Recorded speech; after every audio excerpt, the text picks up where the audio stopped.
Maintenant, dans tout temps de guerre, il y a une possibilité de bavure. On l'a vu, sur ce terrain-là, vous avez des soldats ukrainiens qui sont très peu formés, qui ont rejoint les combats à l'aube de cette invasion de la Russie, et donc qui ne connaissent pas forcément les conventions de Genève, qu'ils ne savent pas également quand ils font des bavures ou quand ils ne prennent pas toutes les précautions. Le terrain est difficile, il faut le rappeler, nous ne sommes pas sur le terrain, et dans toute opération, il y a ces risques-là. Maintenant, Volodymyr Zelensky a un discours ficelé depuis le début de la guerre. Il y a une guerre de la communication, il ne faut pas l'oublier. Vladimir Poutine va sans doute saisir cette opportunité-là. Ils l'ont déjà fait. Le Kremlin a déjà répondu en disant que, vous voyez, l'Ukraine aussi commet des crimes de guerre. Donc ça alimente aussi le discours de propagande de la Russie. Mais il ne faut pas oublier qu'il y a deux discours de propagande et que dans des rapports qui sont indépendants, ça fait tâche des deux côtés. Mathieu Anquet, on a rappelé que les ONG, organisations non gouvernementales, quand on a dit ça, on a tout dit. Mais le général l'évoquait, elles jouent un rôle.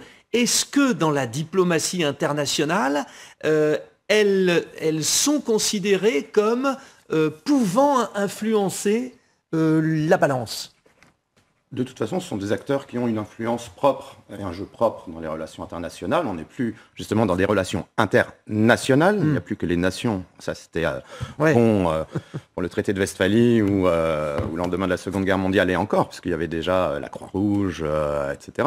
Donc, ce sont des acteurs qui sont pris en compte. Quand j'étais au Kosovo en tant qu'officier de presse en 2003, nous travaillions dans le cadre des activités civilo-militaires énormément avec des ONG locales ou internationales qui étaient présentes sur le terrain et qui avaient leur propre vision du conflit. Le fait qu'elles soient non gouvernementales ne veut pas dire qu'elles ne soient pas non politiques. Tout à fait. Et il y a aussi des ONG qui sont des ONG qui sont tout à fait gouvernementales. Où il faut chercher un petit peu dans les financements. Alors, je ne vais pas faire de délation. On ne va pas donner de nom. Voilà. Mais c'est bien de le savoir déjà. Il y a certaines ONG qui sont évidemment, qui font partie du soft power de certains pays, voire qui ont pu déstabiliser, y compris la France, dans des activités, on va dire, d'essais nucléaires, où il peut y avoir une instrumentalisation de ces ONG, notamment par des services de renseignement. Mais ça, c'est quelque chose qui est un petit peu souterrain. Donc là, on est en présence de quelque chose qui n'est pas si surprenant que cela, c'est-à-dire une problématique avec une organisation non gouvernementale. Oui, tout à fait. Puis bon, ce qui est dénoncé, si je peux me permettre de rebondir dessus, oui. Finalement, si les Ukrainiens, effectivement, par manque de formation ou autre, par méconnaissance, avaient effectivement installé des militaires dans des hôpitaux, des écoles, des habitations. Ce serait pourquoi ? Pour se dire, comme il y a des civils, les Russes ne vont pas frapper. On a vu depuis le début de la guerre que ça n'empêchait pas les Russes de frapper de toute façon des civils. C'est pour justifier un discours. Général François Chauvency. Bon, le fait que les soldats ukrainiens ne soient pas entraînés, j'adhère pas du tout.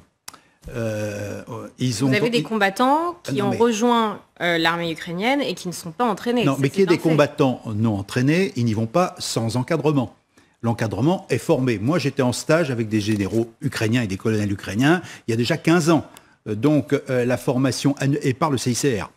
Donc, la formation, elle existe. L'encadrement a pour responsabilité de faire appliquer le droit de la guerre. Là, ce dont nous parlons, c'est quand même des troupes en unité qui se retranchent dans des zones civiles, et ça ne se fait pas sans ordre. Donc il faut remettre les choses dans l'ordre. Il peut y avoir des cas, mais globalement, quand on dit à telle unité de se mettre dans tel endroit, l'ordre a été donné. Donc il y avait une volonté délibérée de s'installer dans des zones, je dirais sensibles, mais pour moi, ça ne me choque pas. Nous sommes dans la guerre, il faut pouvoir se défendre. Et dès lors que le combat se fait en zone urbaine, pensons à Mariupol, vous ne croyez pas que les soldats ont dit « Ah bah non, là il y a du civil, je ne m'y mets pas, je me bats contre le russe ». Le civil, on va lui demander de partir, c'est ça qui est décrit dans la Convention de Genève. D'ailleurs, on doit inciter les civils à quitter la zone.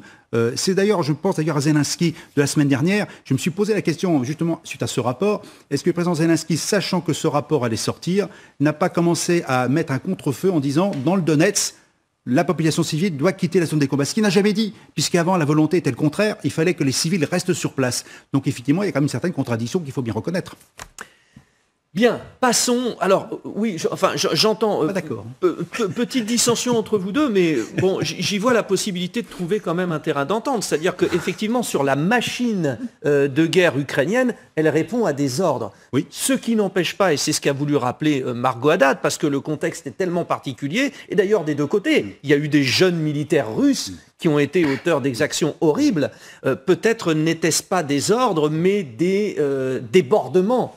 C'est la problématique de celui qui représente l'ordre et qui peut craquer, qui peut déborder, d'autant plus, et c'est pour ça que Margot le rappelait, quand il n'y a pas d'expérience. Mais c'est vrai, sur la machine de guerre. Donc vous voyez, vous êtes d'accord finalement. Non, mais pour l'instant, on n'a pas de véritable preuve que ce soit des combattants en unité. Ce qui a été retrouvé dans les écoles, ce sont simplement des munitions, des sachets de rationnement. Donc on ne sait pas exactement. Dans le rapport d'Amnesty International, on ne mentionne pas des combattants en unité. Très bien, nous passons à notre deuxième sujet.